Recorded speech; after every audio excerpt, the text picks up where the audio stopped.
الله ربي والإسلام ديني ومحمدا رسول الله.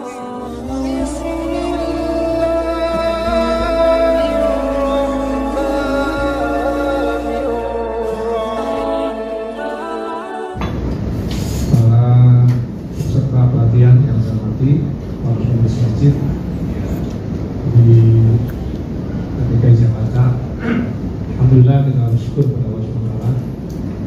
Pagi hari ini kita bisa bertemu ruangan ini, ruangan yang juga pernah kita gunakan untuk pelatihan mediator yang pesertanya dari DKI Jakarta. Bapak Ibu sekalian, tadi sudah diperkenalkan bahwa saya ini ASN di Kementerian Agama dan kantornya di Jalan M. Tamrin nomor 6. Tugas saya hari-hari adalah memberikan pelatihan khusus terkait dengan peningkatan SDM para penghulu, termasuk mengajar di Mediator sejak 2010. Alumni kita mengajar Mediator sekitar lebih dari 1.000 ya, dan lebih dari 1.000 yang kita latih menjadi mediator bersertifikat, dan mereka sudah sebagian bertugas di pengadilan agama yang tugasnya adalah memediasi para pihak yang berkonflik. Saya ketika diperkenalkan program ini oleh Bu Irma, kita akan berikan materi mediasi konseling kepada para pengurus masjid, dan itu saya kira sangat strategis, sangat penting. Jadi sekarang ini Pak, tren perceraian itu meningkat. Jadi 2022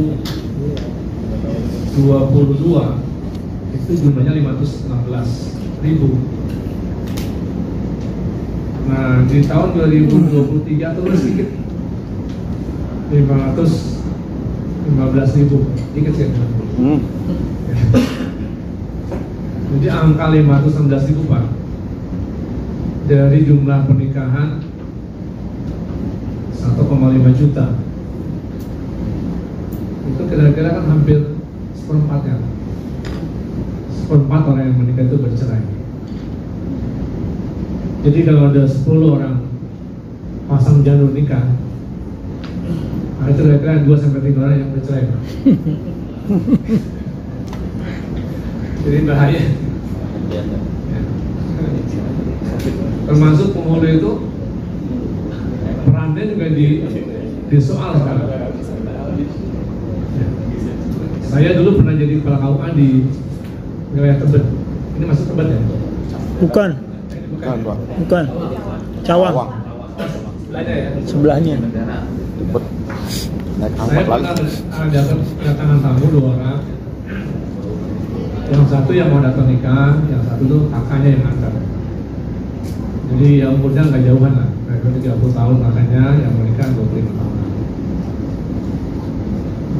Setelah selesai saya terima, saya periksa datanya, terus katanya, ini banyak yang ini sudah nikah. Sudah Pak, saya dulu menikah di sini juga. Cuma saya sudah bercerai Pak. Mungkin doa penghulunya nggak makbul. Penghulu yang disalahin. Doanya kurang banyak.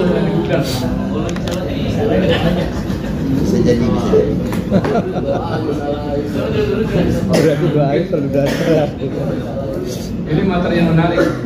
Jadi mediasi ini tugasnya adalah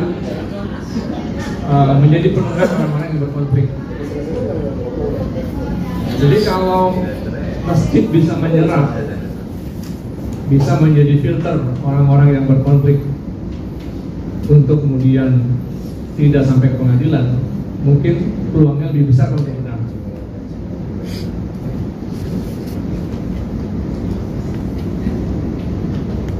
Nah, saya termasuk yang meneliti Pak di Jakarta juga, karena Jakarta termasuk ya 10 10 besar yang angka perceraian tertinggi di Indonesia.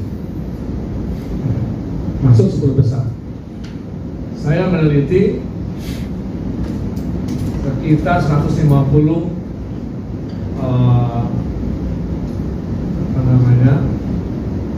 orang yang sudah dapat di pengadilan.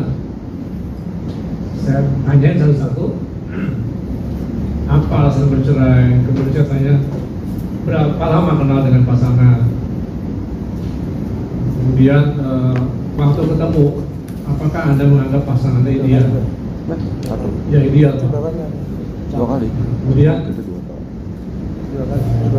ketika ada masalah, Oh, siapa yang pertama kali diajak bicara? Saya teliti, Pak. Dan usia perkawinan 1-5 tahun, mereka nggak perlu tanya-tanya lagi, Pak. Jika ada masalah, ada konflik, ada keributan rumah tangga, langsung pengadilan.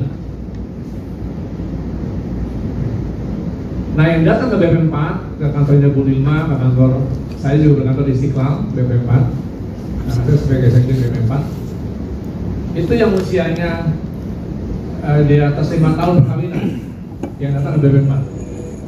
Jadi usia perkawinan muda 1-5 tahun, ada konflik, langsung pengadilan. Yang usia perkawinan 6-10 tahun ke atas, itu yang terbanyak datang ke pihak ketiga untuk bermediasi. Jadi yang konflik di bawah 5 tahun dan 5 tahun ke bawah itu pengennya instan, begitu marah, begitu kecewa, pengennya langsung bercerai. Maka kami ketika terima klien-klien yang muda usia nikahnya, ada yang pokoknya saya mau bercerai, Pak. Alasan Anda apa? Pokoknya nggak ada alasan, saya bercerai. Saya ingin menceraikan istri saya. Oh, alasannya? Nggak pakai alasan. Nggak pakai reasoning. What are you reasoning? Nggak pakai reasoning. Pokoknya udah kesel bercerai aja. Nah, setelah 2 tahun bercerai, saya akan tanya tuh, Pak, istrinya, apakah suamimu telah menikah lagi? Enggak, Pak. Sampai sekarang? Enggak, Pak. Hubungan kamu dengan dia baik, Pak. Anak ditengok. Nah, ini tren baru, Pak. Jadi orang tuh nggak ada gangguan pihak ketiga, kecewa, bercerai tanpa alasan. Ini tugas soal Bapak ini. Para pengurus masjid, ada jamaah kayak gitu, Pak.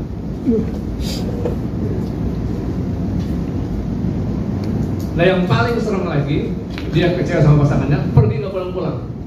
Bang Toyib dong. Ditinggalkan, Pak. Jadi pasangan tanpa status. Nah, kalau yang demikian secara regulasi kan, ya, meskipun tinggal 5-10 tahun, kalau dia tidak bukan cerai, maka dia statusnya tetap sebagai istri. Maka dalam tarik talak itu, apabila istri tidak ridho dan mengadukan halnya kepada pengadilan agama dan pengadilan dibenarkan serta terima, dan istri membayar uang iwan Rp10.000, maka dia talak. Jadi sebelum itu jatuh, maka nggak jadi talak, belum putus perkawinan. Nah, yang saya alami, Pak, saya pernah buka layanan konsultasi di Aman, di Yordania. Jadi ada acara layanan publik bagi diplomat Indonesia se-Asia Pasifik, itu kumpul di Yordan. Jadi ada layanan tentang pendudukan, ada tentang imigrasi, dan saya nanganin layanan tentang perkawinan. Banyak sekali orang Indonesia kerja di luar negeri lebih dari 2 tahun itu menganggap dia sudah bercerai dengan suaminya. Dalilnya apa?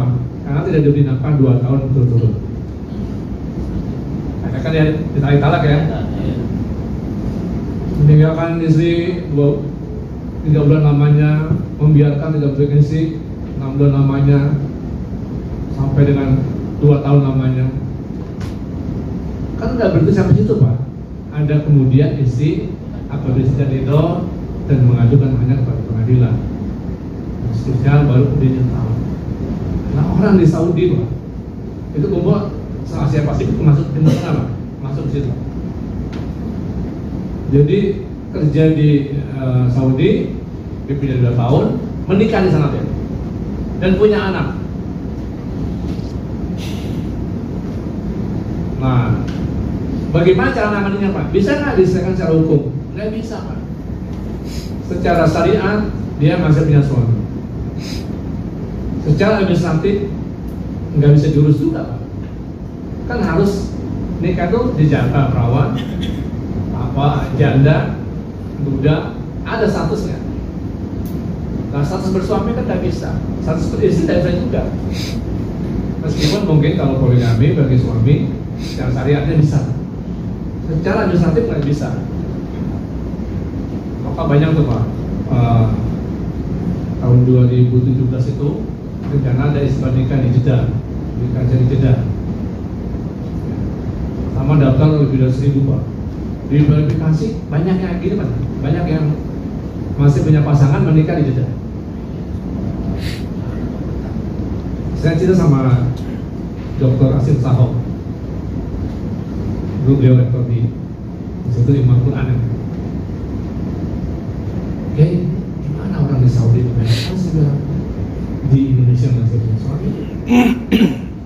Di sana juga nikah. Bener Mama. Itu saya punya tetangga begitu katanya. Jadi suaminya dikirim uang. Di sana katanya nikah lagi. Alhamdulillah.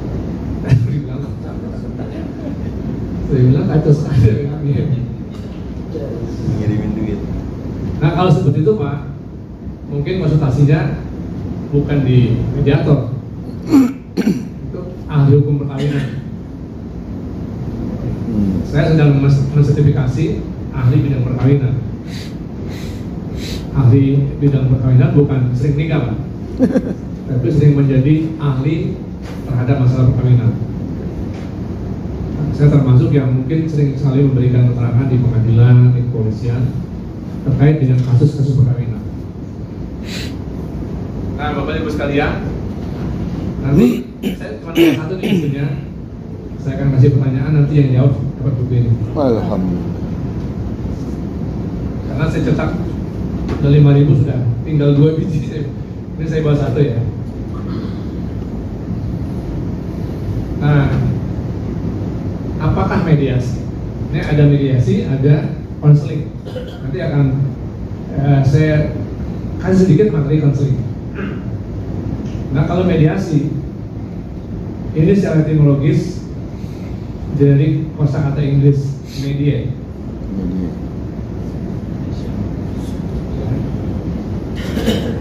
Enggak. Belum, yang beli siapa? Ternyata Yang beli siapa? cara menyelesaikan masalah itu, Pak, bukan pada posisi dibagi bendanya itu, tapi kepentingannya apa dengan jeruk itu, Pak. Dilihat kepentingannya. Kakaknya pengen ngambil jeruknya, adiknya pengen kulitnya. Ya, buat mobilan kan beda kepentingan. Coba kalau dikompromikan, oke? Dikupas ya, isinya buat kakak ya, kamu tak kulitnya. Kan dua-duanya kebagian haknya, Pak. Kepentingan keduanya terpenuhi. Nah, bapak dan ibu ketika jadi konselor begitu cara menangani klien itu. Dua-duanya dapat terpenuhi kepentingan. Aku lihat video di TikTok itu. Jadi pasangan suami istri lagi jalan, senggolan dengan ibu-ibu bawa tas. Tas. Masnya jatuh. Ambil kan tasnya kan? Oleh suaminya. Ini kan isinya Ngambek. ngambek. Gara-gara ngambil tas pasangan. Tas ibu itu kan. Ternyata apa? Di video itu. Karena tas isinya juga dijatuhkan. Diambil sama suaminya, dikasihnya, dijatuhkan lagi. Terus suaminya samperin itu, ibu tadi yang ditolong itu, Buang lagi. diambil tasnya, dibuang. terus istrinya diambil tasnya, mau ternyata baik. Itu model-model gitu Pak orang sekarang. Jadi bukan bendanya yang dikejar itu, tapi bagaimana kepentingan dia terjaga terpenuhi. Kemudian fasilitatif, menghindarkan para pihak, disebutkan itu para pihak dari posisi dan menegosiasikan kepentingan mereka. Jadi bukan bendanya ya, tapi kepentingan. Kemudian yang ketiga, transformatif, menekankan untuk mencari penyebab yang mendasari munculnya permasalahan. Apa sih penyebab orang itu berkonflik, itu perlu dicari. Dan yang keempat, evaluatif, kesepakatan berdasarkan pada hak legal dari para disputan. Hak legal itu kalau istri, suami, nafkah itu kan hak yang memang harus diberikan. Jadi hak yang memang menjadi kewajiban para pihak untuk memenuhi itu.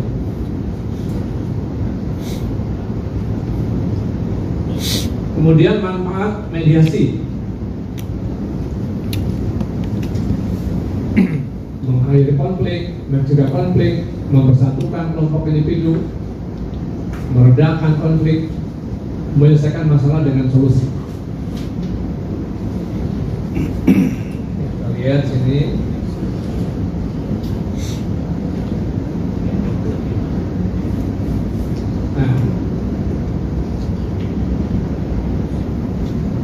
Wa in ta'ifatani minal mu'minina qatalu fa'aslihu bainahuma. Menghindari konfrontasi. Jadi kalau ada dua orang kelompok muslim yang bersengketa, berkonflik, maka fa'aslihu bainahuma. Dulu lama sekali konflik Iran sampai ribuan orang meninggal. Konflik kalau di Indonesia itu konflik suku, lagi konflik aliran.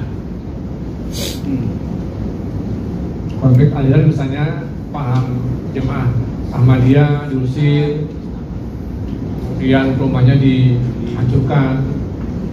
Itu konflik yang kita semua berkewajiban meredam supaya tidak terjadi konflik. Di Kuningan itu kenapa Ahmadiyah itu nggak diterima nikah di KUA? Karena agamanya kosong. Jadi lurah itu tidak mengisi Pak kolom agama. Akhirnya didamaikan. Ini ada mediasi juga Pak. Coba jemaah Ahmadiyah tanya agamanya sebenarnya apa? Kalau agamanya Islam, tulis saja Islam. Kalau sudah Islam, apakah KUA mau melayani? Mau Pak. Jadi KUA tidak melayani nikahnya orang Ahmadiyah karena agamanya kosong, nggak ditulis. Nah kalau KUA ragu, nih Ahmadiyah bukan Islam, sahadatkan saja, ikutin sahadat. Asyhadu an la ilaha illallah, asyhadu anna Muhammadar Rasulullah. Akhirnya amal. Mereka mau mengakui Islam agamanya. Karena nggak ada agama Ahmadiyah. Jadi setiap permasalahan pasti kalau sebabnya itu penyebabnya itu dilakukan penelusuran, diteliti apa sebabnya dan dicari jalan keluarnya, insya Allah dapat solusi terbaik. Mencegah keserakahan. Paman khafa min musin janaban au isman fasla bainahum fala isma alaihi. Innallaha ghafurur rahim. Kalau siapa khawatir ada orang-orang yang bermaksiat itu berlaku belah sebelah atau berbuat dosa, lalu ia mendamaikan antara mereka, maka tidaklah ada dosa baginya. Sesungguhnya Allah Maha Pengampun lagi Maha Penyayang. Kemudian yang ketiga, mencegah perceraian.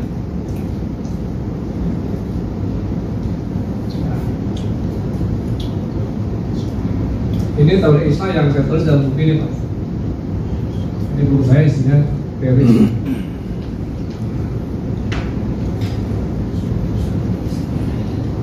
Surat An-Nisa ayat 34 dan 35. Wallati takhafuna nusuzahunna fa'izuhunna wahjuruhunna fil madaji'i wadribuhunna fa in ata'nakum fala tatu 'alaihinna sabila. Inna wa kana 'aliyan kabira.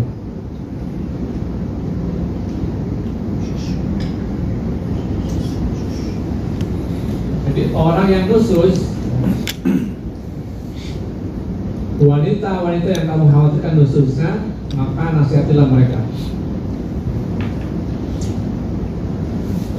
Ini konseling Pak, nasihatin. Nah, sekarang kalau konfliknya sama suami istri, suaminya juga udah salah, istrinya salah, bisa nggak suaminya nasihatin istrinya? Nggak bisa lagi Pak, karena suaminya juga salah. Kamu jangan gitu dong, kamu juga sama. Nah, dua-duanya udah berbuat nusus. Nah, inilah perlunya konsen. Perlunya pihak ketiga yang memberikan nasihat. Fa'izuhunna, maka nasihatilah mereka. Wahjuruhunna fil madaji, disarankan bisa dulu tempat tidur deh, bisa kamar dulu. Wahjuruhunna fil madaji, bisa ranjang belum juga baik. Wadribuhunna, saya ketemu Pak penelitian saya satu hadis yang isinya pukulan mereka. Pukulnya mereka itu ditanya anak dari sahabat Nabi itu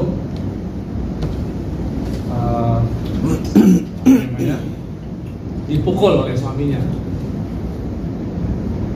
Dipukul oleh suaminya, lapor ke Nabi. Kata Nabi, ya balas lagi pukul lagi. Jadi suruh kisos, suruh pukul lagi.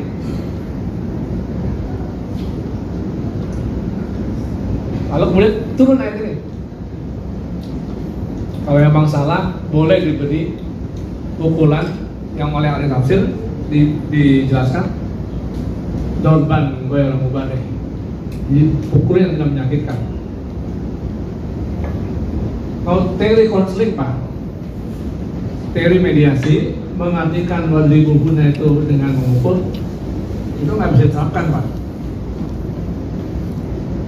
Dinasihatin, bisa kamar, yang ketiga tahapannya dipukul, sulit diterapkan. Saya ambil kesannya Nabi Ayub itu kan sakitnya lama dan makin parah, dan istrinya juga tidak mau melayani, tidak mau merawat, sampai Nabi Ayub itu bersumpah, nanti kalau saya sudah sembuh, saya pukul istri saya 100 kali. Pernah baca ya kisah ini ya? Iya. Nanti saya pukul kamu kalau saya sudah sembuh. Lalu Allah meredakan Pak emosinya Nabi Ayub. Jadi begitu dia sudah sehat, sudah sembuh dari sakitnya, wa khudh biyadika diksa fadrib bihi wala tahnas. Wahai Ayub, ambillah segenggam rumput. Yang matikan itu 100 lah, 100 rumput. Fadrib bihi, pukul dengan rumput itu. Wala tahnas, jangan menyalahi janjimu. Itu artinya apa Pak? Allah memberikan apa ya? Menurunkan level kekerasan untuk memukul istri, meskipun dia salah. Nah, saya cari Pak di dalam kamus Lisanul Arab itu banyak sekali makna doroba yang ibu itu selain memukul. Ada maknanya, misalnya gini, doroballahu masalan lil ladzina amanu imra'atan Fir'aun. Allah membuat contoh, membuat perumpamaan. Itu doroba juga. Nanti lagi ayat Iza darabtum fil ardi fala junaha alaikum an taksuru minas shalah. Apa arti doroba di situ? Pergian, berjalan. Apabila kamu bepergian, yang kata ilmu fikihnya itu masuk musafatul qasar, ukuran musafatul qasar berapa kilo kalau kita hitung? 83 terus 90 kiloan gitu ya. Nanti kalau Jakarta sampai kemana tuh? Bogor lebih ya? 90 kilo mana? Bandung. Di Sabang masuk ya? Bandung. Subang kan? 90 kilo. Itu udah masuk musafatul qasar. Jadi fasilitas boleh salat qasar jamaah itu sudah boleh. Walaupun jarak tempuhnya sekarang mungkin lebih cepat Pak. Secara syariat sudah boleh salat qasar. Tapi kalau saya sih nggak ngambil, karena sebentar Pak. Berangkat jam 12, jam 1, jam setengah 2 sudah sampai di Subang. Masa qasar? Tapi boleh. Tapi boleh. Fasilitatifnya boleh. Tapi kalau kajian Gus Bahar habis sopar sampai di rumah itu masih ada waktu sholat asar misalnya. Kenapa niat jamaah? Atau kalau sampai di rumah itu kepepet maghrib, dia masih milih sholat qadha dibanding jamaah. Nah, itu kajian Gus Bahar gitu kan. Itu silakan, pilihan-pilihan fikih itu kan memang fleksibel. Jadi boleh pilih yang mana. Asal jangan pilih yang enak. Jadi kalau pengen batal-batal, mazhabnya lain lah supaya nenggol itu nggak batal. Ya kalau di Mekah memang darurat Pak. Sekarang aja udah ada tertib Pak. Dulu saya haji pertama kali 2004 itu nggak tertib. Jadi saya tanya Pak. Jadi begitu assalamualaikum itu perempuan sebelah saya. Kalau sekarang kan sudah agak bagus ya. Jadi perempuan ada safnya tersendiri. Wah, lawan agak bercampur gitu. Nah, salah di tawaf sama istri tawaf, tiba-tiba waktu sholat datang. Kan kita nggak bisa pergi jauh-jauh. Aku juga istrinya hilang, nyasar kan. Samping dia sholat. Nah, samping istrinya kan ada orang lain. Maka tadi pilihan mazhabnya yang maksud dengan lams itu ya bukan sekedar bersentuhan fisik. Karena ada lamastum itu maksudnya ya hubungan badan. Ya kalau cuma pegang gandengan itu nggak batal. Kan ada paham mazhab yang seperti itu. Nah, jadi kalau sudah dinasihati pisah kamar, yang ketiga pisah rumah. Saya ditanya sama penguji disertasi saya, gimana caranya pisah rumah itu? Bisa titip sama orang tuanya Pak. Oke. Bapak, saya titip anak bapak ke bapak. Nah, saya sedang ada persoalan. Apakah kalau dititip sama orang tuanya tidak bermaksud menyerahkan berarti menceraikan? Oh tidak Pak. Ini menitip sementara dalam rangka pembelajaran. Ini makna direktum dalam buku saya. Waktu buhuna ya, makna waktu buhuna.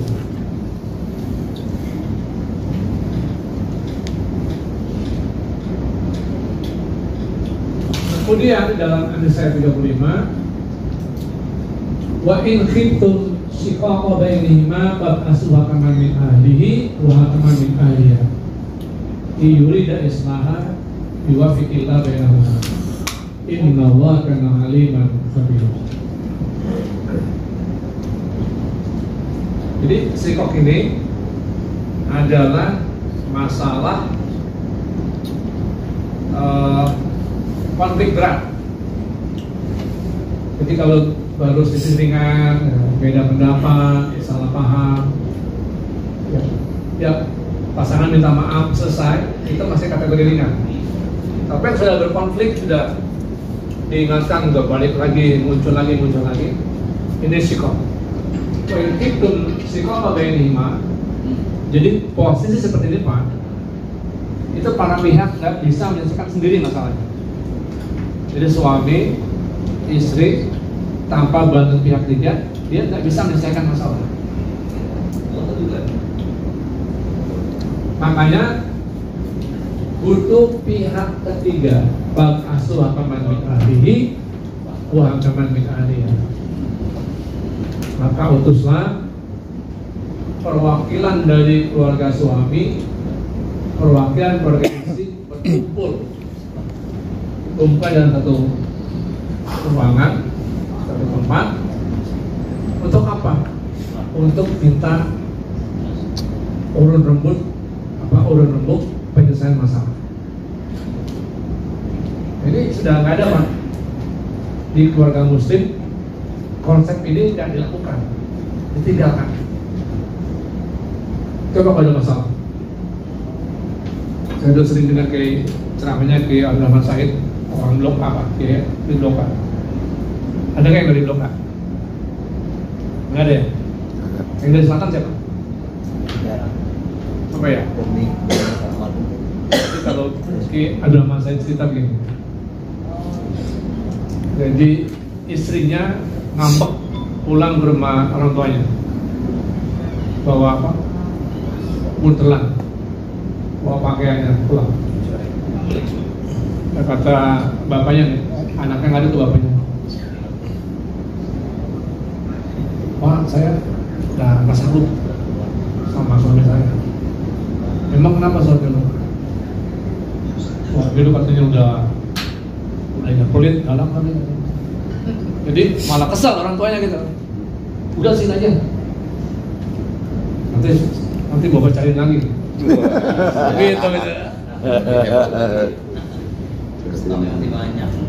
Ada tambahnya. Suami itu katanya kok bukan kan cariin lagi gitu. Dia sudah almarhum ya Pak? Almarhum ya. Nah, pihak ketiga yang kayak gitu kan nggak bisa menyelesaikan masalah Pak. Akhirnya diundang pihak keluarga istri, keluarga suami, apa masalahnya? Suruh mereka memberikan nasihat. Nah, ini nggak jalan Pak, rumah tangga muslim nggak ada yang praktekkan ini. Makanya negara melalui peraturan Mahkamah Agung nomor 1 tahun 2016 itu membuat kebijakan setiap orang yang bersengketa keluarga, bersengketa di pengadilan, maka harus ditengahi oleh mediator. Jadi hakaman min ahli wa min ahliha itu sekarang terjemahannya adalah mediator. Jadi kalau bapak di rumah di masjid nanti dibuka ruangan, ya disiapkan ruangannya yang ya representatif lah. Jangan terlalu rapat, jadi ada apa namanya ruang yang transparan tapi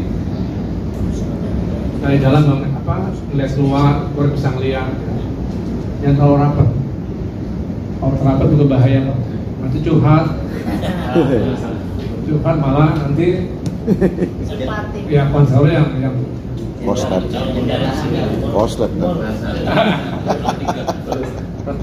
karena gini Pak, para pihak itu di situ adalah orang yang sedang kehilangan figur Pak. Tiba-tiba ketemu mediator yang bijaksana, ya, orangnya baik, santun, wawasannya luas. Kata kliennya cocok banget sama dia. Bahaya dia Pak. Ideal banget. Iya banget nih, paham banget, ngerti banget. Punya masjid lagi. Punya masjid lagi. Jadi ruangnya didesain jangan ada kaca yang untuk kontrolnya ya. Kaca yang bisa dimonitor. Kita ada BP4 ada pintunya kaca. Jadi nggak bisa dikunci rapat berdua di situ. bahaya. Setan yang ketiga. Terlalu. Karena kalau kita beli rumah ya, ujian mediator gitu ya. Jadi orang yang curhat, dia cocok dia beli nasihat, lalu suka sama mediatornya. Jadi ya. Nah, bahaya itu kan. Baik bersama. Makanya tadi menurut KNKO itu mediator, konselor adalah personally qualified. Jadi orang yang benar-benar punya kualifikasinya qualified, profesional. Kalau masih belum siap jangan jadi konselor dulu. Karena klaimnya apa? Masih muda-muda, lagi galau Pak, ketemu orang yang bijak.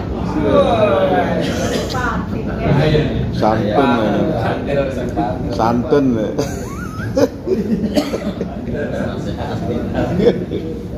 Saya kira itu ya pengantarnya ya. Itu waktunya habis. Lanjut. Ya. Nanti mungkin ya terakhir pesan saya dari Bapak Ibu sekalian, karena ini adalah ilmu terapan ya. Bapak akan berhadapan dengan orang. Jadi kalau ada orang bermasalah, Bapak, Ibu pertama boleh menjadi pendengar yang baik. Dengarkan dulu apa sih persoalannya. Bapak perlu catat. Ya, karena Bapak sudah profesional, jangan juga pelan-pelan ya, saya catat dulu ya. Ulangi, nggak masih gitu juga. Ikuti alurnya apa dia ngomong. Jadi penangkapan Bapak itu harus bisa mensimpulkan apa nih inti masalahnya. Kalau datang dua orang ya kasih kesempatan secara adil. Bapak dulu atau Ibu dulu? Saya dulu Pak. Silakan. Dikasih kesempatan yang sama. Jadi karena ini sangat mulia Pak. Jadi sangat besar pahalanya orang yang mendamaikan orang yang berkonflik. Ada hadis Nabi begini. Jadi panglimanya setan tuh setiap hari tuh jelang malam itu kan pada laporan. Kamu apa? Kinerja harian hari ini apa? Oh saya Pak sudah menghasut orang berbunuh-bunuhan. Enggak, itu kecil. Kamu apa? Jadi Pak saya menghasut orang korupsi. Itu kecil. Tiba-tiba ada saya Pak berhasil gosok-gosok orang terus bercerai. Nah itu persen. Ini ada di buku saya Pak. Ada sini. Jadi kinerja yang paling bagus menurut saya Pak adalah memutuskan hubungan perkawinan antara suami dan istri. Hadisnya sahih, berarti bisa punya. Konselor bisa juga. Gimana? Jadi iblisnya juga bisa konselor. Semua orang bisa berkonsultasi. Tugas kita itu adalah menjaga para pihak yang berkonflik berdamai dan kembali kepada kerukunan dan keharmonisan. Ini gimana cara bagi bukunya nih? Ada berapa Pak? Cetak lagi dulu aja Pak, baru dibagiin. Cetakin lagi di jalan dulu. Ejang doang. Nanti di mana? Iya boleh. Nah. Oke, Pak, cukup ya. Assalamualaikum warahmatullahi wabarakatuh.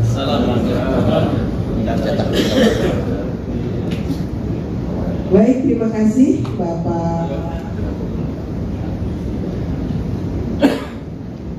Terima kasih Bapak Anwar Saidi. Kita berikan aplaus buat beliau. Para ustaz dan ustazah yang saya hormati, kita telah mendengarkan tadi materi yang disampaikan oleh beliau. Itu sangat menarik bagi kita untuk kita terapkan nanti di masjid kita masing-masing sebagai konselor dan mediator. Di sini saya ada beberapa mencatat tadi bahwa angka perceraian di tahun 2022 dan 2023 perbandingannya sedikit sekali. 2022 2016 ribu, kemudian 2023 15 ribu, hanya sedikit perubahan. Nah, dengan adanya angka perceraian ini kita yang menjadi mediasi, yang menjadi penengah, tentu sangat peduli dengan hal ini. Bagaimana kita seharusnya menurunkan angka perceraian, itu yang diharapkan oleh kami tadi, bahwa kita sebagai konselor itu boleh menasihati, kemudian sebagaimana para mediator tidak boleh menasihati, hanya sebagai penengah. Itu kalau tidak salah saya sampaikan tadi, kami sampaikan juga. Baik, ada beberapa saya tidak akan mengulangi, tentu para ustaz dan ustazah telah mencatat poin-poin yang disampaikan oleh beliau tadi. Sekarang untuk acara selanjutnya ada tanya jawab. Nanti silakan selama 5 menit atau 10 ya Pak? 5 menit ya? 5 menit kita tanya jawab. Kami berikan kesempatan untuk 3 orang penanya terlebih dahulu, dari sisi kanan dan dari sisi kiri saya dan sebelah depan saya. Kami persilakan siapa yang terlebih dahulu. Bapak. Silakan Bapak, dari sebutkan nama, dari utusan dari Jakarta mana atau mungkin Mesir. Kami silakan. Nanti setelah itu seperti janji beliau akan diadakan pertanyaan 1 atau 2 untuk mendapatkan buku yang sangat berharga ini untuk kita nanti. Saya juga kepengen dapat itu sebenarnya, tapi apa boleh saya ikut. Silakan. Assalamualaikum warahmatullahi wabarakatuh. Nama saya Fadil Maulana dari perwakilan dari Masjid Jami Al-Mawanah, Masjid Jami Al-Mawanah, Jalan Kenari 2, Salemba, Jakarta Pusat. Yang saya mau pertanyakan Pak, kalau kita ada orang yang datang kepada kita saat ini ya, apakah kita ingin maksudnya ingin memberikan nasihat kepada kita? Apakah kita langsung pada intinya gitu? Apa kita ajak dia itu semacam ya kita bicara itu dulu maksudnya inilah cerita dulu lah kesana kemari gitu, buat dia supaya jadi tenang gitu. Apa itu yang saya pertanyakan itu? Apa kita langsung ke itunya, intinya aja permasalahan itu gitu. Itu dibuain aja gitu. Ya, terima kasih. Assalamualaikum warahmatullahi wabarakatuh. Baik, saya pertanyaan yang kedua, pertama dari Jakarta Pusat Pak, dari Jakarta Pusat. Kemudian yang kedua, silakan. Mana yang kedua? Mana ini? Oke, silakan. Silakan dari selatan. Sebutkan nama, dari perwakilan mana atau masjid mana? Assalamualaikum warahmatullahi wabarakatuh. Nama saya Mas Ari, dipanggil Ari. Saya perwakilan dari Masjid Jami Al-Inayah, Jalan Cipedak, Stadion Muhammad Ali Sabuk. Yang ingin saya tanyakan, dari semalam materi banyak yang tindak perceraian atau perselisihan nih Pak. Cuman saya mau nanya, itu saya baca di Google, tindak perceraian banyak juga karena pemurtadan. Ya, jadi saya menanyakan bagaimana kita memediasi ketika ada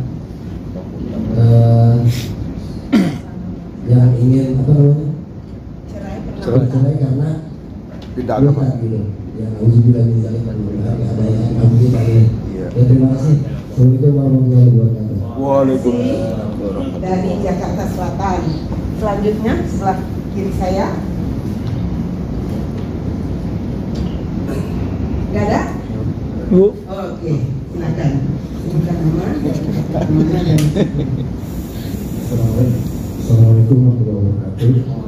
Saya Mulyadi dari keluarga dari Masjid Al-Atif Sembora ingin bertanya, ini terkait dengan antara konselor dengan mediator.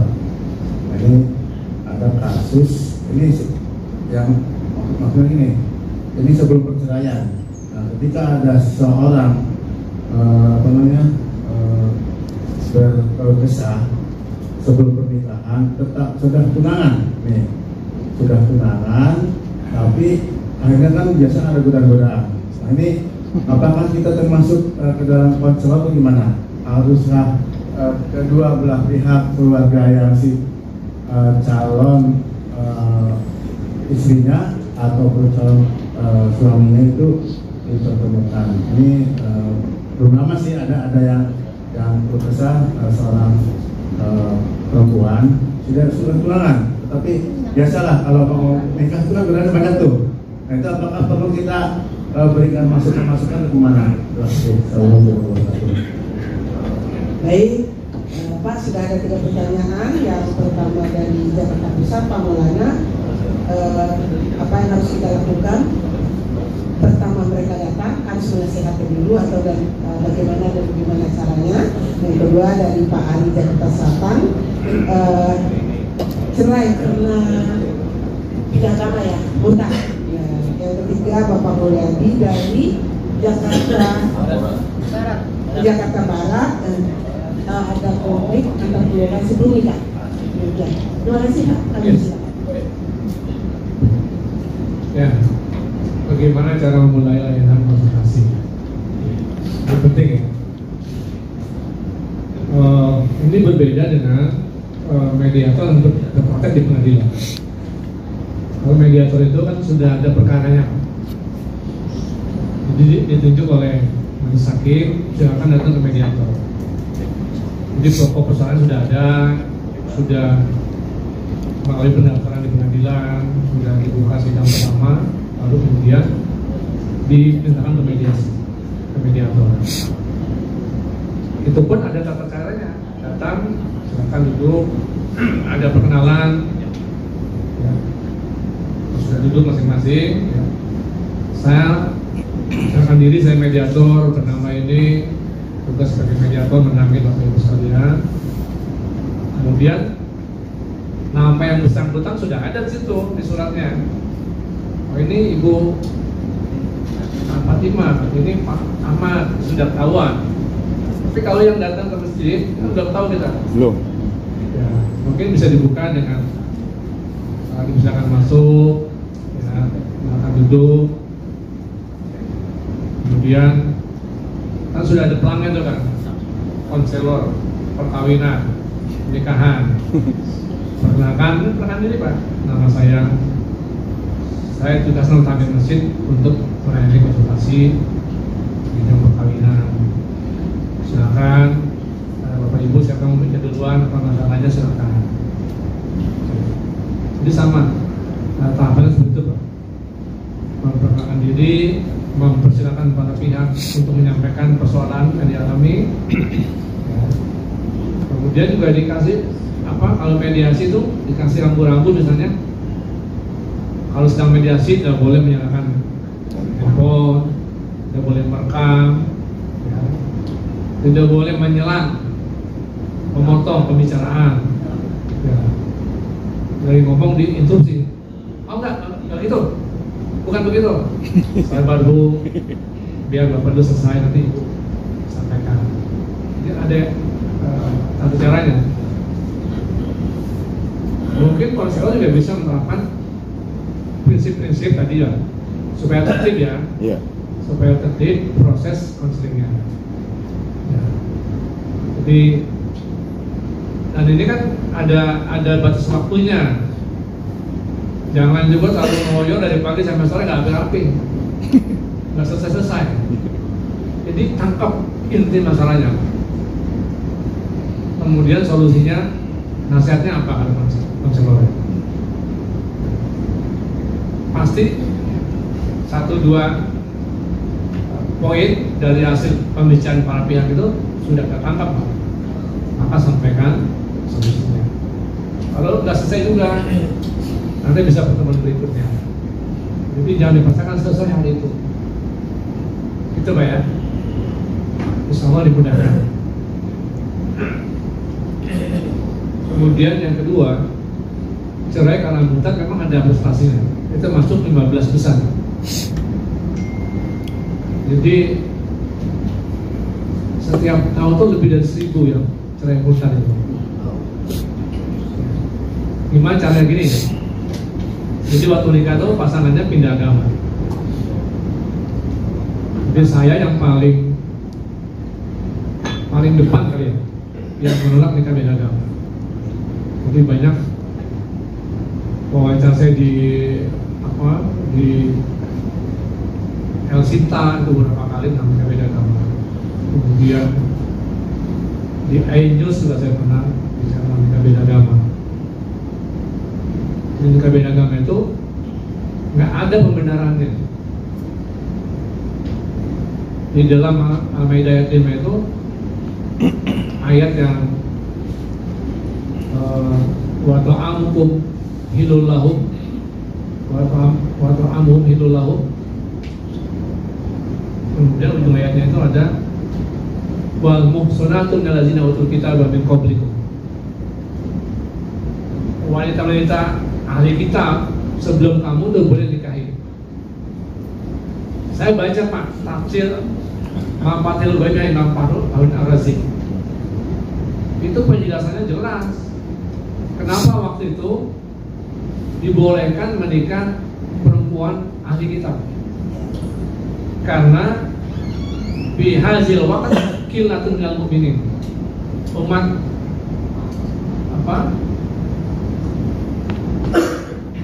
qillatun minal mu'minat. Jadi kaum mukmin perempuan masih sedikit. Itu dalam Bapak bisa baca di kitab tafsir Mafathil Ghaib Imam Fakhrul Ar-Razi. Jadi alasannya dibolehkan waktu itu karena sedikit umat Islam perempuan yang sedikit. Ya. Dan waktu zaman itu sembelihan orang ahli kitab boleh dimakan. Min qablikum Pak. Ahli kitab min qablikum sebelum kamu, sebelum kita sekarang ini. Min ba'dikum tidak ada ayat yang membolehkan. Nah, saya kritik Pak, Dukcapil kenapa mencatat nikah beda agama? Saya bilang secara konstitusi itu melanggar karena ada penyeludupan hukum. Di akte nikahnya itu, akte perkawinannya itu ada agama yang berbeda. Kalau di KUA, kalau ada orang mu'alaf, mungkin ada orang Kristen masuk Islam, orang Hindu masuk Islam, itu oleh KUA perintahkan ubah data pendudukannya di Dukcapil. Jadi berubah jadi Islam dua-duanya Pak. Nah, ternyata begitu nikah balik maning agama mereka. Itulah cerai murtad begitu tuh. Ya, jelas ya. Nah, gimana Pak? Apakah kalau konsultasi di luar perkawinan masuk materinya konseling juga, mediasi juga? Kalau mediasi Pak, itu secara umum setiap orang yang berkonflik penengahnya namanya mediator. Konflik apa saja Pak? Konflik kotak amal. Nah, ini aja ya. Kotak amal Pak, audien dibawa oleh pengurus masjidnya. Iya. Dia yang ngitung sendiri, dia bawa pulang. Ya itu. Ada itu. Menang banyak. Ada yang konflik gara-gara mic Pak. Dia mulai ngomong. Iya. Saya ketua DKM Mas ya. Tapi kan sudah zaman orang muda semuanya, jadi nggak ada konflik. Zaman orang baru Pak. Baca selawat aja diprotes sama di selawat. Allahumma sholli ala sayyidina Muhammad. Rupanya tiap mau sholat dia terus yang baca. Jadi yang pengen juga nih. Enggak ada kesempatan ribut Pak gara-gara mic Pak. Protes. Jadi nggak boleh mediasi ya gitu ya. Ribut. Jadi bukan cuma masalah perkawinan Pak, apa saja. Konflik pengurus masjid. Saya kan pernah kepala kawat tuh di kayak terus konflik pusat juga. Hah? Konflik pusat. Konflik Ustaz, jadi Imam Khotib di luar. Rebutan job. Itu serem itu. Nah, konflik pusat lebih susah penyelesaiannya. Rebutan job tahlil. Baru ngalamin. Kalau tuan rumahnya paham Pak. Pengangguran tok ya. Jadi kalau saya lebih paham, wah ada 5 ustaz yang datang nih. Iya. Dia siapin 5 amplop. Nah, itu yang paling bagus itu. Iya. Walaupun dia ngapa-ngapain, dikasih amplop. Kasih Pak. Isinya nggak ada yang Karena kalau ustaz sudah konflik, umat bahaya Pak. Iya. Ustaz aja konflik, waduh. Gitu ya Pak? Pengertiannya ya. Cukup ya. Jarang ini. ini. Pertanyaannya mungkin Halo, apa siapa yang bisa menjelaskan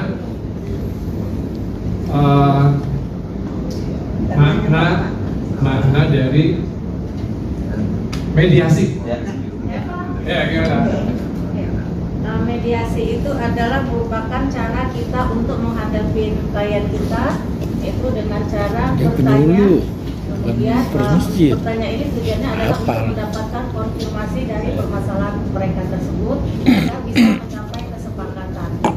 Dalam menghadapi klien tersebut adalah yang pertama kita menerima dia dengan tangan terbuka, dengan senyum yang ramah. Kemudian kita persilakan mereka untuk duduk. Kemudian kita sebagai mediasi untuk memperkenalkan diri kita. Kemudian baru kita konfirmasi siapa namanya dan apa permasalahannya. Ada lagi? Ya, halo Pak. Ya. Mediasi itu Pendek aja ya. Dua atau lebih kelompoknya punya masalah. Kurang lengkap. Kalau konseling itu adalah pendekatan secara netral, tapi tetap dua atau lebih, tapi tidak berpihak pada salah satu. Ada lagi? Ada. Mediasi Buku. Aduh, itu sih bapaknya mau. Ada lagi? Ya. Mediasi itu adalah mempertemukan kedua belah pihak untuk didamaikan dan dipertemukan agar permasalahan itu bisa diselesaikan dengan baik. Ya Pak. Dari tiga yang Simpel tadi, aja. Nah, dari tiga yang tadi. Simpel nih Pak. Mana yang paling mengena? Nah, Saya Pak yang paling. Tadi seperti ini, ibu ini, bapak. Oh, ibu-ibu no. Mana yang paling mengena? laki. Ibu, ya. oh, Pak. Ya.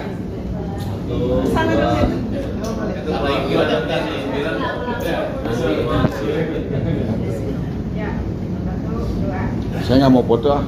Nggak dipinjemin. Dia mah penyuluh dengan semua masalah gini yang Iya. kita remaja masjid paling konflik remaja masjid. Habis ini ke toko buku. Yang belum dapat silakan kirim alamat. Selamat ketemu besok. Maaf, assalamualaikum warahmatullahi wabarakatuh. Waalaikumsalam warahmatullahi wabarakatuh.